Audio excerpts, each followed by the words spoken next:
கேள்வியை கேட்டிருக்கிறாங்க. கல்வியை கற்றுக் கொடுப்பதற்காக வேண்டி ஒரு மாவட்டத்துக்கு ஒரு நல்ல ஒரு கல்வி நிறுவனமாவது நம்ம நடத்தலாம் தானே, அது ஏன் நம்ம நடத்த முடியலை? கிறித்தவர்கள்லாம் வந்து என்ன செய்கிறாங்க, அவங்க கல்விக்கூடங்களை நிறைய நடத்தி அவங்களுடைய மதத்தையும் பரப்புகிறாங்க, அவங்களுடைய மக்களுக்கு நல்ல ஒரு முன்னேற்றத்துக்கு பாடுபட்டு கொண்டிருக்கிறாங்களே என்று கேட்குறாங்க. இதை வந்து நம்ம கொஞ்சம் விரிவாக அறிந்து கொள்ள வேண்டிய ஒரு விஷயம். நாடு சுதந்திரம் அடையக்கூடிய நேரத்தில் வெள்ளைக்காரனை விரட்டி இந்தியா சுதந்திரம் அடையக்கூடிய நேரத்தில் நமக்கெல்லாம் இடஒதுக்கீடு இருந்தது. வெள்ளைக்காரன் காலத்தில் வந்து கல்வியில் வேலை வாய்ப்பில் எல்லாம் இடஒதுக்கீடு கொடுத்துருந்தான். அப்போ இவங்க என்ன செஞ்சாங்க, முஸ்லீம் தலைவர்கள் வந்து இடஒதுக்கீடை வேணான்னு சொல்லிவிட்டு நாங்களே கல்வி கூட நடத்தி கொள்கிறோம், அதுக்கு சலுகைகள் எங்களுக்கு கொடுத்தா போதும், அதுக்குரிய உரிமை எங்களுக்கு கொடுத்தா போதும் என்று அன்றைக்கு இருந்த முக்கியமான தலைவர்கள் என்ன செஞ்சாங்க, ஒரு கோரிக்கையை முன்வைத்தார்கள்.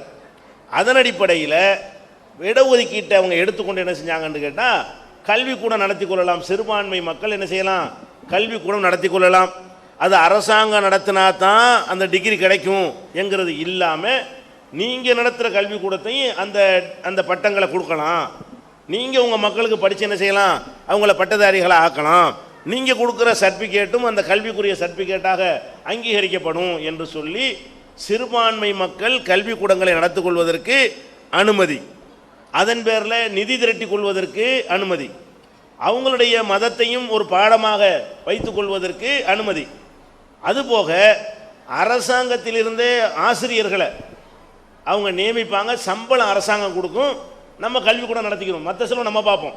சிறுபான்மைக்கு எப்படிப்பட்ட சலுகைலாம் அந்த நேரத்தில் கொடுத்தாங்கன்னு கேட்டால், நம்ம சிறுபான்மைங்கிற முறையில் ஒரு ஸ்கூலை ஆரம்பித்தோம்னு சொன்னால் ஒரு 10 ஆசிரியர் தேவைன்னா இந்த 10 ஆசிரியரையும் யார் போடுவா, கவர்மெண்ட் போடுவாங்க. நமக்கு கீழே மேனேஜ்மெண்ட்டில் வந்து நிர்வாகத்தின் கீழே இருப்பாங்க, சம்பளம் அவன் கொடுப்பான். சம்பளம் யார் கொடுப்பான்னா கவர்மெண்ட் கொடுப்பான், நம்ம வந்து நிர்வாகம் நம்ம பண்ணுவோம்.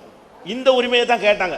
அன்றைக்கி இருந்த நம்ம தலைவர்கள்லாம் என்ன கேட்டாங்கன்னா, எங்களுக்கு இந்த மாதிரி கல்வியை நாங்களே கற்றுக் கொடுப்பதற்கு வாய்ப்பு கொடுத்தீங்கன்னா எங்கள் மக்களை நல்லா நாங்கள் கல்வியில் முன்னேற்றுவோம், எங்கள் மக்களுக்கு தேவையானது நாங்களே செய்து கொள்வோம், நீங்கள் ஒன்று எங்களுக்கு இடஒதுக்கீடு தர வேணாம் அப்படின்னு சொல்லி நினைஞ்சாங்க.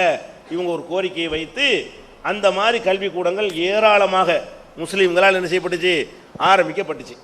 இந்த சிறுபான்மைங்கிறது கேட்டது முஸ்லீமுக்கு மட்டும் கிடையாது, எல்லா சிறுபான்மைக்கும் தானே. கிறிஸ்தவர்களும் ஆரம்பித்தார்கள், முஸ்லீம்கள் ஆரம்பித்தது போலவே நினைஞ்சாங்க கிறிஸ்தவர்களும் ஆரம்பித்தார்கள்.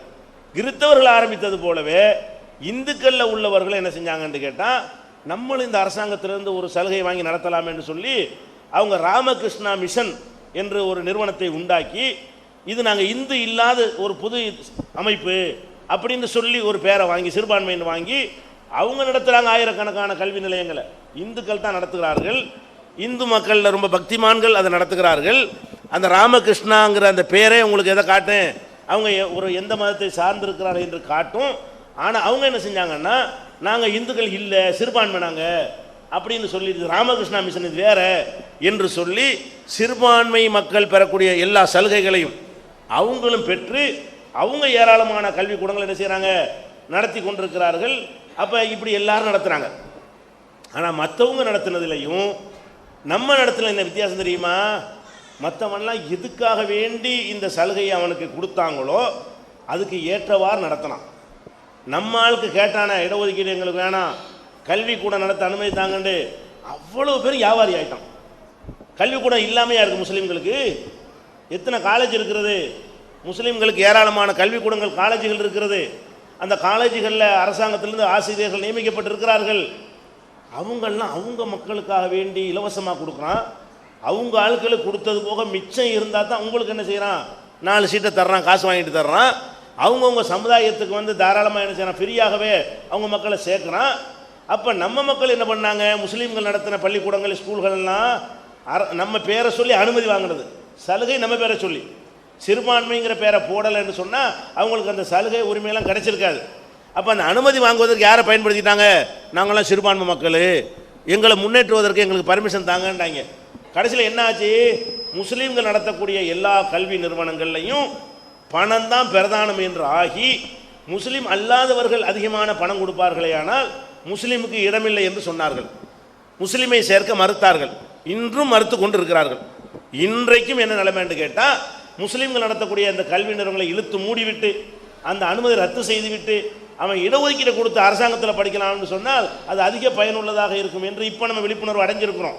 அந்த தலைவர்கள் ஒருவேளை இதுக்கு தான் கேட்டார்களோ? ஏன்னா தலைவர்களாக இருக்கிறவர்கள்லாம் பெரிய பெரிய பண முதலைகளாக இருந்தார்கள். நம்ம கல்வி கூட நடத்தி சம்பாதிக்கலாம் என்பதற்காகத்தான் இதை கேட்டு வாங்கியிருக்காங்க. இடஒதுக்கீட்டை தியாகம் பண்ணிட்டு கேட்டார்கள் நினைக்கும் அளவுக்கு என்ன செஞ்சாங்க? நம்முடைய கல்வி நம்ம பேரை சொல்லி கல்விக்கூடங்களை ஆரம்பித்து அவங்க தன்னலமற்றவர்களாக தன்னலவாதிகளாக நடந்து கொண்டார்கள். ஆனால் கிறிஸ்தவர்கள் அப்படி நடக்கலை. ரெண்டு பேருக்கும் ஒரே மாதிரி கொடுக்குறோம். ஒரு சமுதாயம் அவன் என்ன செய்கிறான்? கிறிஸ்தவர்களுக்கு கொடுப்பான். இல்லைன்னா நீ கிறிஸ்தவன் ஆகுறியா, நீ எங்கள் மதத்தில் சேர்ந்தினா அவன் பிள்ளைக்கு இடம் தருவோம் அப்படின்னு ஒன்று கிறிஸ்தவராக பிறந்தவனுக்கு கொடுப்பான். இல்லைன்னா அதில் சேருவதாக யார் ஒத்துக்கொள்கிறார்களோ அவங்களுடைய குடும்பத்தாரும் கொடுக்குறான். அப்போ அவங்களுடைய மதத்தை வளர்ப்பதற்கும் மதத்தில் உள்ளவர்களை முன்னேற்றுவதற்கும் அந்த கல்விக்கூடங்களை அவன் பயன்படுத்தி கொண்டான். நம்ம என்ன செய்யலாத பயன்படுத்தி கொள்ளாமல் பணம் பறிப்பதற்கு மாத்திரம் பயன்படுத்தினார்கள். ஒரே ஒரு விதிவிலக்காக சொல்ல போனால் எனக்கு தெரிஞ்சு இந்த Jamal Mohamed college new college மாத்திரம்தான் இந்த கள்ள வேலைகளில் ஓரளவுக்கு பரவாயில்லை என்று சொல்கிற அளவுக்கு நடக்கிறார்களே தவிர இந்த ரெண்டை தவிர நாட்டில் உள்ள எல்லா இஸ்லாத்தின் பேரால் உள்ள கல்லூரிகளும் முஸ்லீம்களுக்கு துரோகம் செய்ய வக்கூப் போர்டு காலேஜ் உள்பட வக்கூப் போர்டு நடத்துகிற காலேஜ் உள்பட முஸ்லீம்களுக்கு துரோகம் செய்யக்கூடியவர்களாகவும் காசுக்கு சீட்டுகளை விற்கக்கூடியவர்களாகவும் மாறிவிட்டார்கள் என்பதை நம்ம என்ன செய்கிறோம் பார்க்குறோம்.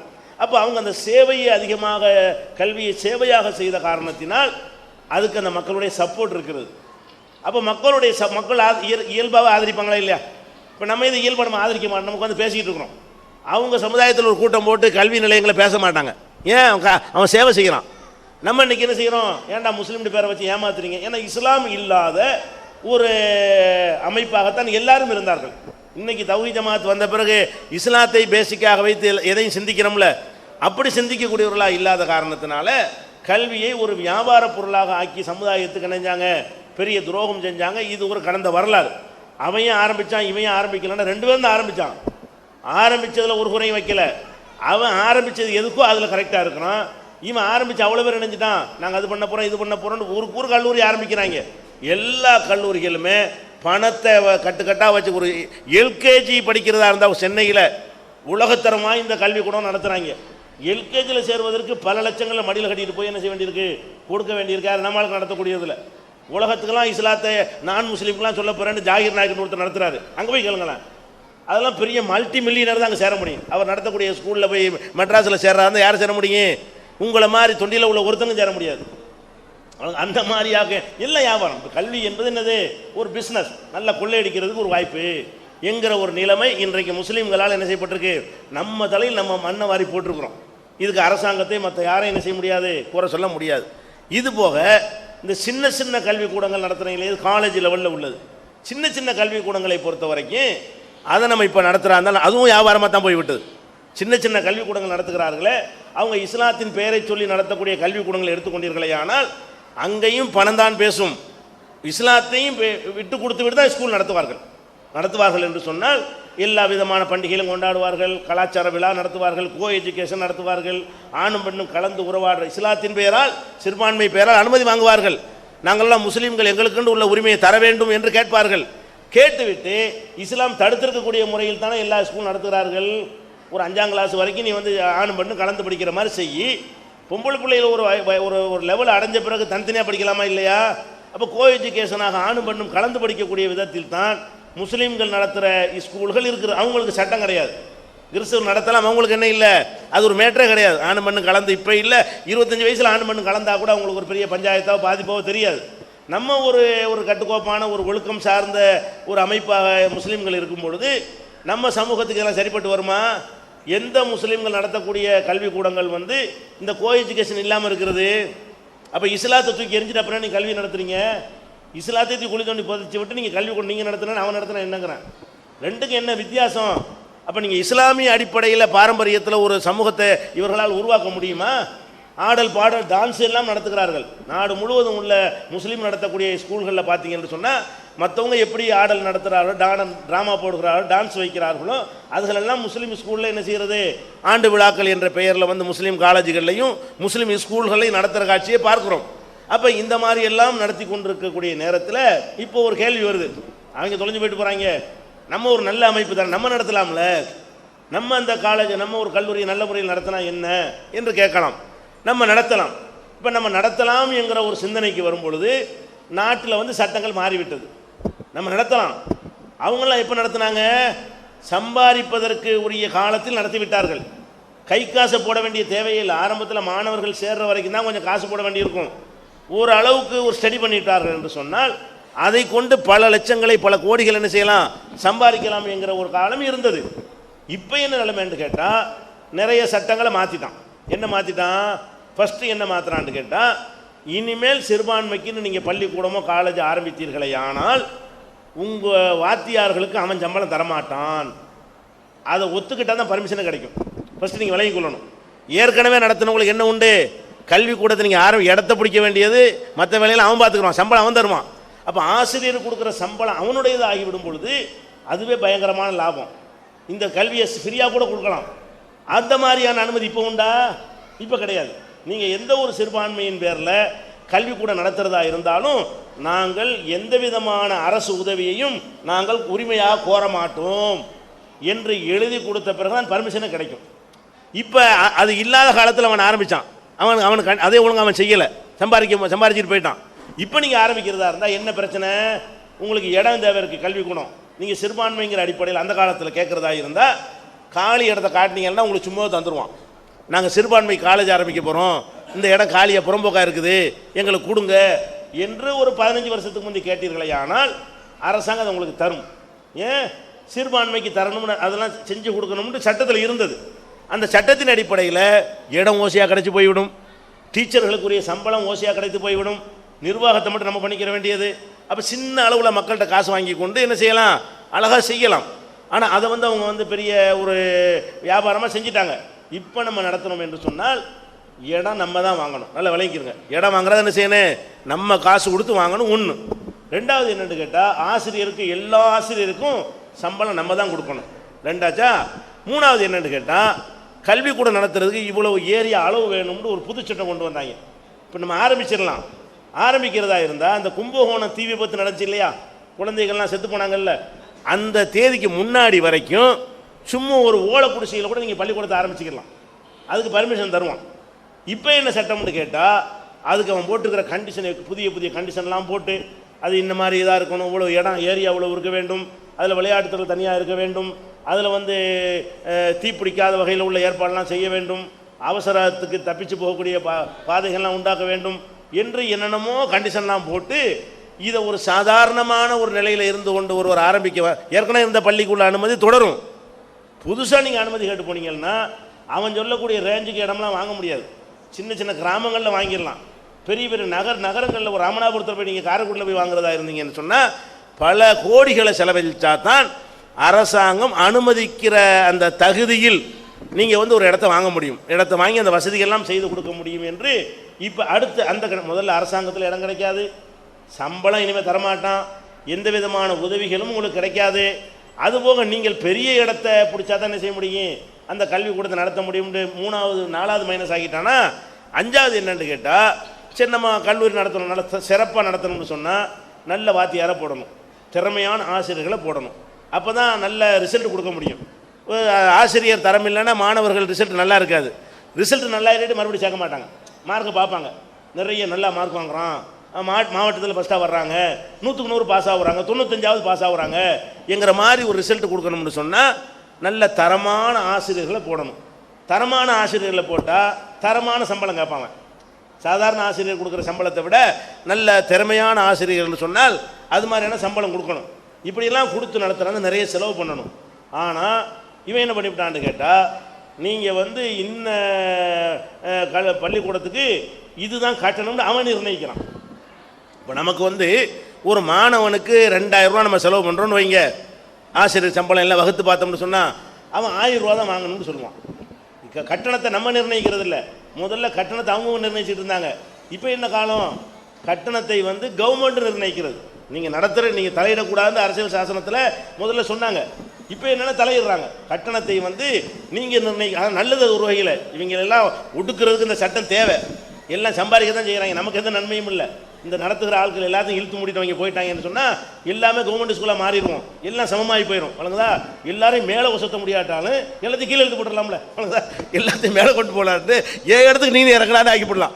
அது நடக்கும் இந்த மாதிரி சட்டங்கள்னால. அப்போ இப்போ என்ன பண்ணுறான், கட்டணத்தை வந்து அவன் நிர்ணயிக்கிறான். இன்னென்ன தரத்தில் உள்ள பள்ளிக்கூடத்துக்கு இன்னென்ன கட்டணம். இவன் சொல்கிற கட்டணத்துக்கு ஆள் சேர்க்குறா இருந்தால் 1000 ரூபா 2000 ரூபாய்க்கு தான் வாத்தியார் கிடைக்கும். அது அந்த சம்பளத்துக்கு போட்டால் தான் இவன் சொல்லக்கூடிய கட்டணத்தை வாங்க முடியும். அப்போ நீங்கள் நல்ல கல்வியை கொடுக்கறதுக்கு நல்ல ஆசிரியர் போட்டிங்கன்னு சொன்னால் உங்களுக்கு கட்டுப்படி ஆகாது.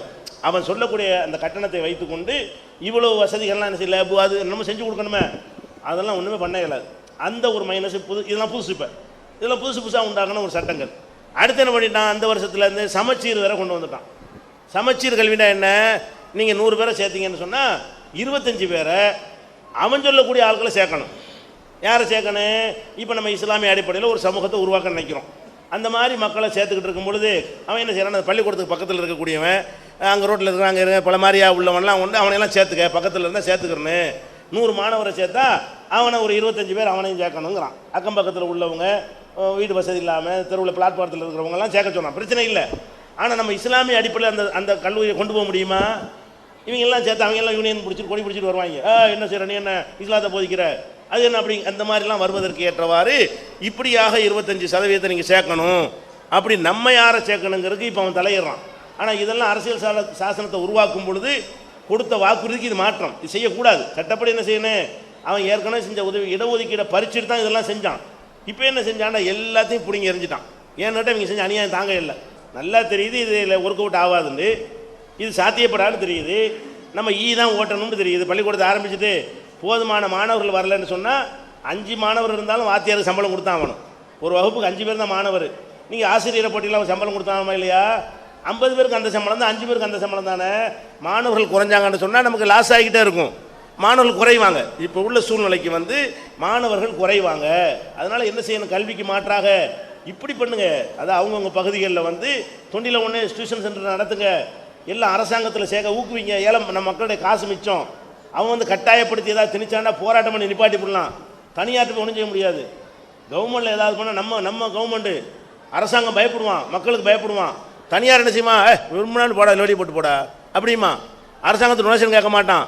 அப்போ அரசாங்க பள்ளிக்கூடங்களில் எப்போ இது அரசாங்கத்தை ஊக்குவிக்கணும்னு சொன்னால் நீங்கள் இந்த டியூஷனுக்கான ஏற்பாடை செஞ்சுட்டு மக்களுக்கு வந்து மாற்று ஏற்பாடை செய்து வைத்துக்கொண்டு இப்படி இறங்கணும்னு சொன்னால் மக்களுக்கு கம்மியான காசில் நல்ல தரமான கல்வியை கொடுக்க முடியும். நல்ல நல்ல மார்க் எடுத்து வருவாங்க. அது போக என்ன செய்யலாம்னு கேட்டால், நம்ம தங்கி படிக்கக்கூடிய ஹாஸ்டலோடு படிக்கக்கூடிய ஒரு ஸ்கூலை ஆரம்பிப்பதற்கு சாத்தியம் இருக்கிறது. அது என்னன்னு கேட்டால், வெளிநாட்டில் இருப்பாங்க, பிள்ளைகளை கவனிக்க முடியாமல் இருப்பாங்க, வசதி உள்ளவங்களாக இருப்பாங்க, அவங்க கொண்டே ஹாஸ்டலில் போட்டுவிட்டு போயிடுறாங்க. அந்த மாதிரி மக்கள் வந்து உணவுக்காக வேண்டி வாங்குகிற கட்டணம் இருக்குல்ல, அதுவே பறக்கத்தான், போதுமான நஷ்டம் வராது. அவங்கள ஹாஸ்டலில் இருக்கிற காரணத்தினால ஒரு மாணவர்கிட்ட 3000 4000 வாங்கினான்னு வைங்க, 1000 ரூபாய்க்கு சாப்பிட போகிறான். ஒரு மாணவனுக்கு 2000 ரூபா கிடச்சி போயிடும். அது மாதிரி நடத்துனா வேண்டாம் செய்ய. அது ரெசிடென்ஸ் ஸ்கூல் நடத்துகிறதா இருந்தால் அது கொஞ்சம் ஒர்க் அவுட் ஆகும். மாணவர்கள் 1000 பேர் தங்கி படித்தாங்கன்னு சொன்னால் அது கையையும் பிடிக்காது. அது தருதலையாக போகாமல் குடும்பத்தாரெலாம் வெளிநாட்டில் இருக்கக்கூடியவங்க பிள்ளைகளை ஒப்படைச்சிட்டு போனாங்கன்னு சொன்னால் நல்லபடியாக அவங்கள உண்டாக்கலாம். அது வேணால் இப்போ உள்ள, அது இன்றைக்கி நான் சொல்கிறேன். அதுக்கு ஏதாவது சட்டத்தை கொண்டு வந்து நாளைக்கு மாற்றிக்கிறேன், அது வேறு விஷயம். இந்த உலக விஷயங்கள்லாம் காலத்துக்கு தகுந்த மாதிரி மாறிக்கிட்டு, மார்க்கு தான் மாறாது, மார்க்க சட்டம் தான் மாறாது தவிர உலக விஷயங்கள்லாம் இன்றைக்குள்ள நிலைமைக்கு இது நல்லது மாதிரி தெரியுதுன்னு சொல்லுவோம். நாளைக்கு இதுவே நல்லது இல்லைங்கிற மாதிரி புதுசாக சட்டம் கொண்டு அதையும் மாற்றிக்கிறோம். அப்போ இருக்கிறது அந்த மாதிரி மாறிட்டு போயிட்டு இருக்க வேண்டியதான். அந்த அடிப்படையில் தான் நம்ம என்ன செய்யலை, கல்விக்கூடங்கள் நடத்துவது நமக்கு ஒர்க் அவுட் ஆகாது, சொல்லிக்கிறலாமே தவிர அது வந்து கண்டிப்பாக வந்து இன்றைக்கு உள்ள சொல்லு வெற்றி பெற முடியாது.